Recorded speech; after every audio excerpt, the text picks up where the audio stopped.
So let's have a little bit of a look. One news did a bit of a, it was Katie Bradford, I think, did a bit on the difference between, because we do have principles. This is one of the lies. There are principles. They've been around since 75, I think, and how those principles are being treated right now and what Seymour is trying to do. So let's have a look. What does the bill actually propose? And crucially, what are some of the differences between it and the current treaty principles? Katie Bradford takes a look. The concept of treaty principles was introduced in the Treaty of Waitangi Act 1975. Through the years, it has developed through various case law and pieces of legislation.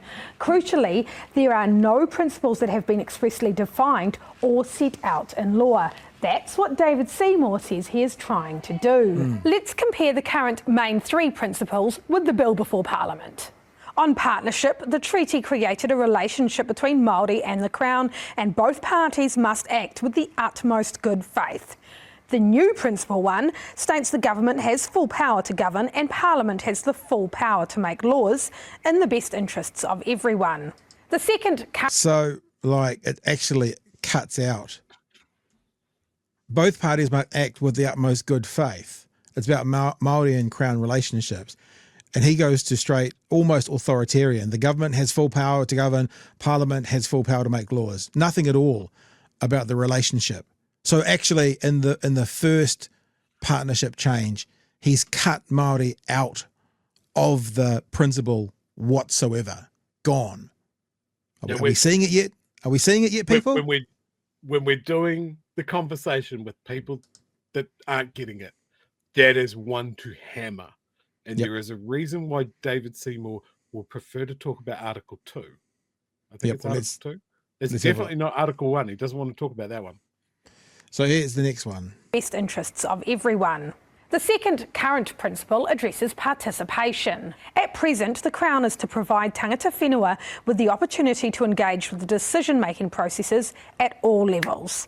Proposed Principle 2, the Crown recognises and respects and protects the rights Hapu and Iwi had when they signed Te Tiriti. Those rights differ from the rights everyone has, only when they are specified in legislation. There you go. Chewie, you want to speak to it? Bye-bye rights. Bye-bye special relationship. Like, just gone. Opportunities to engage with decision-making process at all levels. Now, remember, people who don't get it, and look, I'd be honest, I don't get it as much as people we talk to, right? Can often be the dumbest people in the room. We're probably in the top 1,040 dumbest people in the room right now. You know, there might be a couple that are dumber, but, you know, maybe. Is that this is a contractual agreement between two parties, right? Crown, government, and Māori. That's it.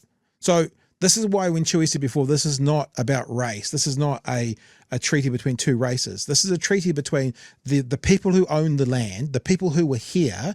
Think of a subdivision, right? The people who are there and the people who wanted to come in there. That's what it's about. Yes, the people who are here happen to be Māori, but that's like, I said this the other day, I've got neighbours who are Japanese New Zealanders. When they sign up with their mortgage, that's not an agreement based on race, because they happen to be Japanese and the person at the bank happens to be a Pākehā. It's just an agreement between two parties, right? So because this agreement between two parties includes Māori, then there's a contractual agreement for this principle to happen. Like, they're a part of the relationship. And just remember, it took until 1860 before Europeans outnumbered Māori. And up until then, it was running, you know, like Māori had the same, they all these, and then once Europeans got the majority, then all of a sudden things started to change. And look, this is one of the key things for me. I see no problem with Māori being involved in the decision-making process at all levels, because Māori exist in New Zealand society. So why shouldn't they be? This is the one that they get real tied up over, like, oh, it's anti-democratic to have like a seat on the council table, one seat on the council table. But look at what's happened to the natural resources of this country when we cut Māori out. We can't swim in our rivers. Our water table's fucked. We're strip mining forests. We're losing species. We've tried cutting Māori out and it's not working. And remember is this word at the beginning is really important. Opportunity to engage. Doesn't mean they get the casting vote.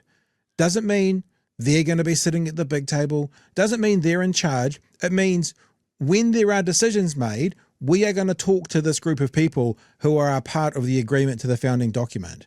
It's an opportunity to engage. It actually doesn't even mean engage. Chewie, if I give you an opportunity to come out on Friday night to wolf, doesn't mean you're going to come, but the opportunity is there. So even that is not that kind of Nazi-ish. It's not like they are. It's like there's an opportunity to engage. And that's going to, oh, where's my little thing gone? All and protects the rights Hapu and Iwi had when they signed Te Tiriti. Those rights differ from... And the problem with that, the rights when they signed the treaty, is David Seymour thinks the treaty reads differently to what the experts think.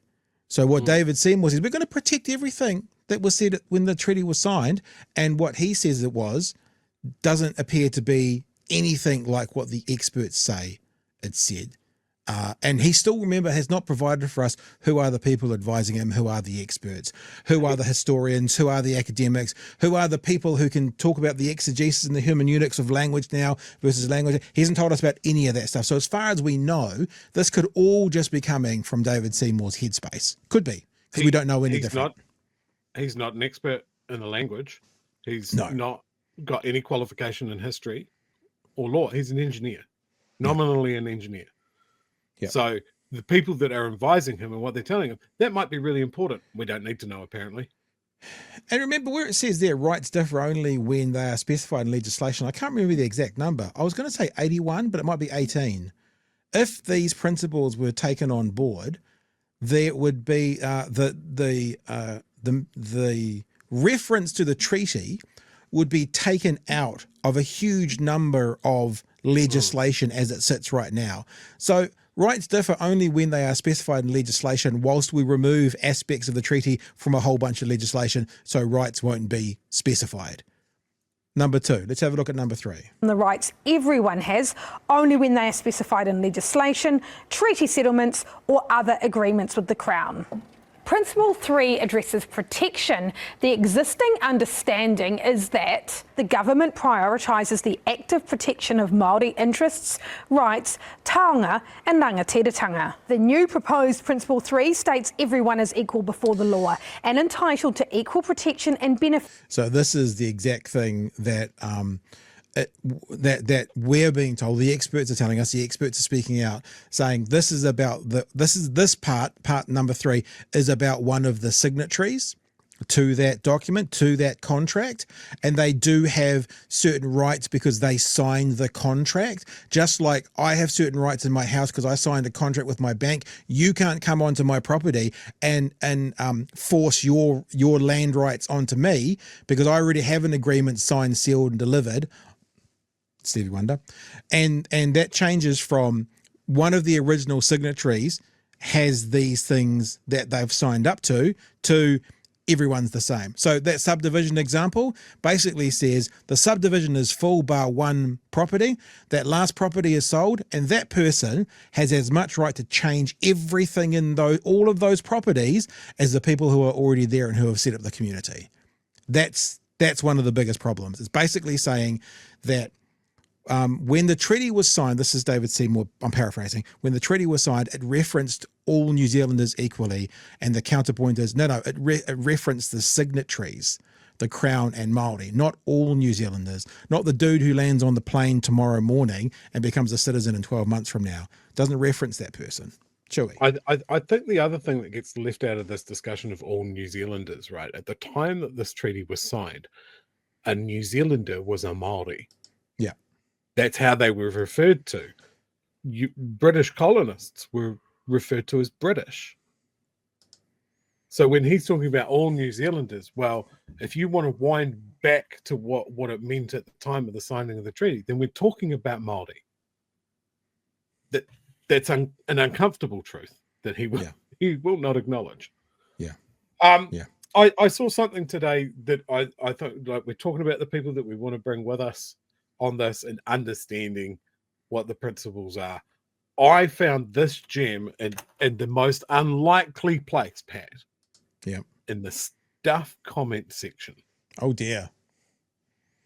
I know it's like pulling a gold nugget out of a sewage settling pond, but I found it, and I've made it very, very small. It's very, very small. There we go. Contract law. Imagine you own some land. You lease out the land to some tenants with a contract that states you still own the land, but they get the right to sublet the land out. The tenants of that land, as well as the people they lease the land to, now decide that they want to vote on what that contract actually means. Exactly. I.e., did they really lease the land, or did they mean to buy the land? You as the landowner have no vote in this matter, and that's pretty much what ACT want to do. I think that's called a mic drop, isn't it? That's what the kids say. It's a pretty concise sum up.